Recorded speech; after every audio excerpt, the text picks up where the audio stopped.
نقول اللهم صل وسلم وبارك على سيدنا محمد وعلى آله وصحبه أجمعين. وصباح الخير أو مساء الخير على حسب ما بتشوفوا الفيديو الجميل بتاع النهاردة هنعمل دبابيس الفراخ مشوية بتتبيلة سهلة جدا جدا جدا وبسيطة، إن شاء الله هتعجبكم. نسمي باسم الرحمن ونخش على الفيديو بتاع النهاردة. معايا هي الدبابيس طبعا مغسولة وكانت منقوعة في ليمون وملح وخل، تمام، وسبتها حوالي 10 دقايق كده، وبعد كده صفيتها طبعا وشطفتها تاني، وكان معانا شايفين الدبابيس معانا زي الفل. معانا هنا ايه؟ معايا هنا معلقه كبيره من الثوم، حطها كده في الهون، وحط عليها ربع معلقه من الكزبره وربع معلقه من الملح ودقاهم، وهحط عليهم هنا حوالي 3 معالق كبار من الصلصه، عليهم ليمونه، عصير ليمون. طبعا حسيت ان البوله اللي معايا كبيره شويه على دبابيس الفراخ، فنقلتها في بوله يعني صغيره شويه. تمام.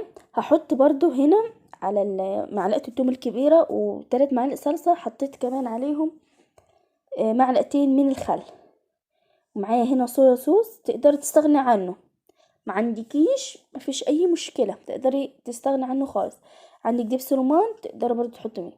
هحط ربع كوبايه من الزيت، اي زيت عنك، بس لو عندك زيت الزيتون تقدري تحطي منه. حط بصل بودر وتوم بودر، ما عندكيش بصل بودر ولا توم بودر تقدري تستغني عنه، وتجيبي بصلايه وتفرميها فرم ناعم وتتبلي بها الفراخ. هحط كاري، هحط بابريكا، هحط كركم، وهحط كزبره ناشفه، وهحط فلفل اسمر ورشه من الكمون، ولو انتي حباها سبايسي تقدري تحطي معلقه شطه. تمام. تاني هقول التوابل، حط معلقه توم كبيره، عليها 3 معالق كبار من الصلصه، عليها معلقتين خل، عليهم معلقتين صويا صوص، عليهم ربع معلقه من الزيت وليمونه.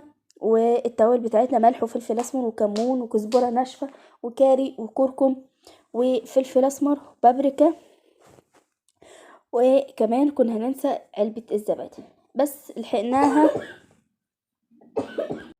حطينا بقى علبة الزبادي. تمام. الزبادي هيطر معانا الفراخ، هيخليها جوسي كده وطرية معانا.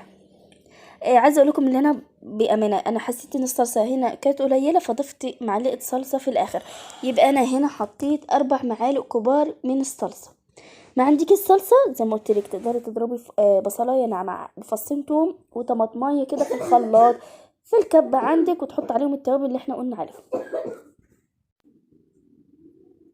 خلاص التتبيله بتاعتنا بقت جاهزه، اظني تتبيله سهله جدا مفيش اسهل من كده. تمام. هنعمل ايه؟ هنجيب بقى الدبابيس بتاعتنا وننزل بيها في التتبيله على طول. لازم نتاكد ان الدبابيس بتاعتنا كلها التتبيله متبله الدبابيس كويس. عايزه اقول لكم ان انا كمان جايبه الدبوس وعاملاها كده شرايح في السكينه عشان خاطر التتبيله تدخل جوه الدبابيس. بيتها في التلاجة ليلة كاملة، يعني هنا كنا تاني يوم طلعتها كده من التلاجة وهنحطها في على طول في الصينية اهو. جبت بقى صينية، ولا الصينية دهنها زيت ولا فيها اي حاجة خالص، هتشوفوا دلوقتي. هنرص بقى الدبابيس بتاعتنا كلها في قلب الصينية، اي صينية عندك ترص فيها الدبابيس.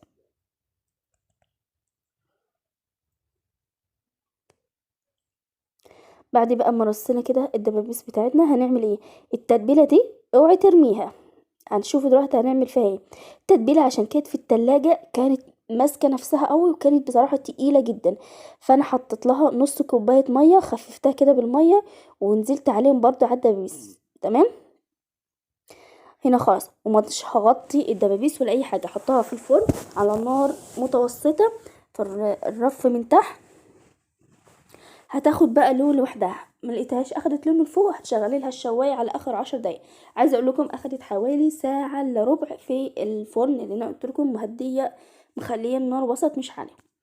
مغطتهاش والله، ولا غطيتها ولا اي حاجه، هي ولا حط كمان زودت لها ميه غير هي التتبيله منها فيها. تمام كده. وزي ما قلت لكم شايفين بقى الجمال والحلاوه، كان طعمها جميل. وكانت طبعا الدبابيس عارفين انها بتبقى طريه وجميله، مفيش اي حاجه. جربي الطريقه دي وان شاء الله ان شاء الله هتعجبك. ما تنسيش بقى لو اول مره تشوفيني، ما تنسيش تحطي لايك وتشتركي في القناه وتفعلي زر الجرس